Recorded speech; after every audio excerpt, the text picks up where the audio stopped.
Hello everyone, welcome to our channel education hotspot. So यहाँ पे हम आपके अपकमिंग एग्जामिनेशन जो कि जून 2025 में होने वाले हैं, दिसंबर 2025 में होने वाले हैं, उसके लिए इंपॉर्टेंट टॉपिक्स जो हैं वो हर सब्जेक्ट के डिस्कस कर रहे हैं, जिसको हमने नाम दिया रिवीजन इन शॉर्ट। बिकॉज यहाँ पे मैं शॉर्ट में कुछ लाइंस के थ्रू, कुछ फ्लो चार्ट के थ्रू, कुछ डायग्राम्स के थ्रू आपको इंपॉर्टेंट टॉपिक रिवाइज करा रही हूँ। ये टॉपिक मैं ऑलरेडी यूट्यूब प्लेलिस्ट में या फिर आप लोगों की पेड क्लासेस में अगर आप इनरोल है तो वहाँ पे कवर कर चुकी हूँ। तो डिटेल में विद प्रॉपर नोट्स अगर आपको कंटेंट चाहिए तो आप लोगों ने वहाँ पे यूट्यूब या पेड क्लासेस में आपने ये कंटेंट देख लिया होगा। बट यहाँ पे लास्ट मोमेंट रिवीजन के लिए, ताकि आप लोगों के माइंड में चीज़ें रहें, आपको समझ में नहीं आया है तो आप एक बेटर तरीके से चीज़ों को समझ पाएँ, और एक पूरा डिटेल आप नहीं पढ़ पा रहे हैं तो शॉर्ट में आपके पास कुछ कंटेंट रहे कि आपको एग्जाम में अगर लिखना हो तो आप लोगों के पास एक बेसिक आइडिया हो अबाउट द टॉपिक। तो यहाँ पे हम सेकंड ईयर के सब्जेक्ट MSOE 01 यानी कि सोशियोलॉजी ऑफ एजुकेशन के टॉपिक की बात कर रहे हैं। And the topic is banking concept of education, शिक्षा का बैंकिंग मॉडल। मल्टीपल टाइम ये क्वेश्चन एग्जाम में आ चुका है, कोई बहुत डिफिकल्ट चीज़ नहीं है, बहुत आसान सा टॉपिक है और इसको हम एग्जाम में करके अच्छे खासे मार्क्स स्कोर कर सकते हैं। देखिए, एजुकेशन की बात की गई है, इसको बैंक क्यों बोला गया है। तो सबसे पहले तो आप ये देखेंगे, ये जो कंसेप्ट है ये दिया था पॉलो फ्रेरे, ये एक ब्राज़ीलियन एजुकेटर थे। इन्होंने अपने की work pedagogy of the oppressed जो 1970 में पब्लिश हुआ था, वर्क था इनका।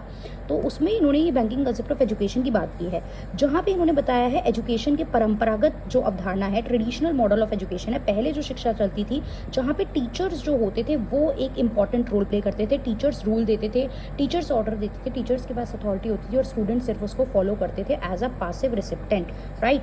तो टीचर्स जो होते थे वो स्टूडेंट में नॉलेज डिपॉजिट कर रहे हैं और स्टूडेंट सिर्फ वो नॉलेज को रिसीव कर रहा है, उसको रट रहा है और उसको रिपीट कर रहा है। तो स्टूडेंट जो है वो एक खाली अकाउंट है जिसमें इंफॉर्मेशन डिपॉजिट की जा रही है। ये डिपॉजिशन ऑफ नॉलेज की बात हो रही है, इसलिए इसको बैंकिंग कंसेप्ट जो है वो बोला गया है।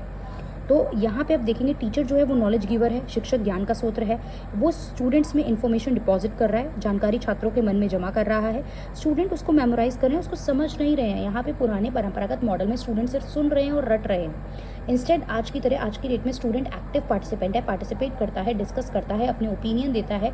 कहीं पर उसे कोई चीज़ गलत लग रही है तो वो वहाँ पे भी जो है पार्टिसिपेट करता है। बट ये परंपरागत शिक्षा को एनालाइज करके ये इन्होंने अपना कंसेप्ट दिया था। इन्होंने बोला छात्र याद करते हैं और समझते नहीं हैं। इस पर्टिकुलर मॉडल में जो इन्होंने बात की, यहाँ पे कोई क्रिटिकल थिंकिंग नहीं है, आलोचनात्मक सोच नहीं है। मतलब स्टूडेंट कोई क्रॉस क्वेश्चनिंग नहीं कर रहा है, आप उसे कुछ समझा रहे हो, वो आपसे सवाल नहीं कर रहा है, तो सवालों की कोई जगह नहीं है।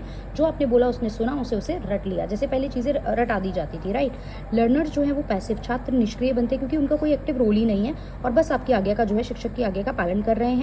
यहाँ पे सामाजिक व्यवस्था बनी रहती है कि टीचर्स जो है वो सुपीरियर है और स्टूडेंट सबऑर्डिनेट है, वो उनकी सारी बातें मानेंगे, वो उनको बीच में जो है वो इन्वॉल्व नहीं होंगे।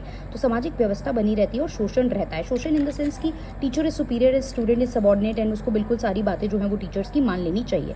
So this is the concept. अगर सीधा बैंकिंग कंसेप्ट ऑफ एजुकेशन पूछता है, ये सारे पॉइंट्स हैं जिनको आप डिटेल में एक्सप्लेन करेंगे।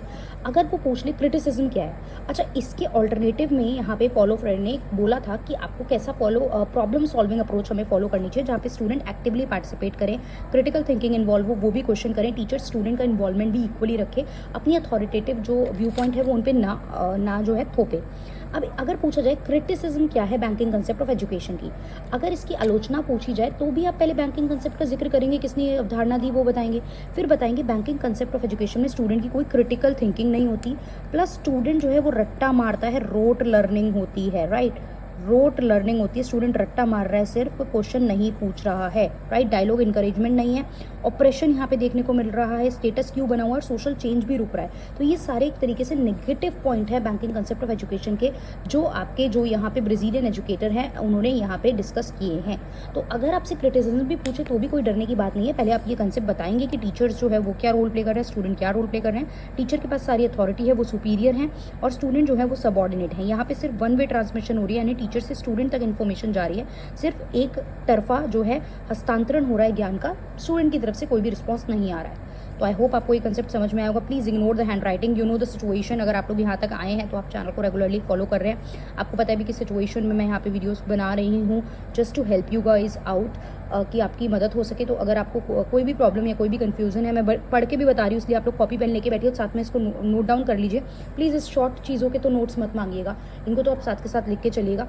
तो हैंड राइटिंग के लिए I am sorry, you know the situation, क्या सिचुएशन है वो मैं ऑलरेडी वीडियोज़ में बता चुकी हूँ। बाकी हम कंटेंट को इसी तरह कवर करेंगे। अगर ये सीरीज़ हेल्पफुल लग रही है तो मुझे कमेंट करके बताइए।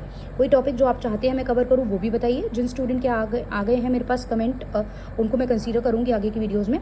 तो ये बेनिफिशियल लग रही है सीरीज़ तो मुझे कमेंट करके बताएंगे, so that I also get motivated और मैं ऐसी सिचुएशन में भी कोशिश कर सकूँ कि एक्स्ट्रा एफर्ट करके आपको ज़्यादा से ज़्यादा कंटेंट मैं आपके एग्जाम तक प्रोवाइड करा सकूँ। So yeah that's all, thank you everyone, see you in the next video with the next topic.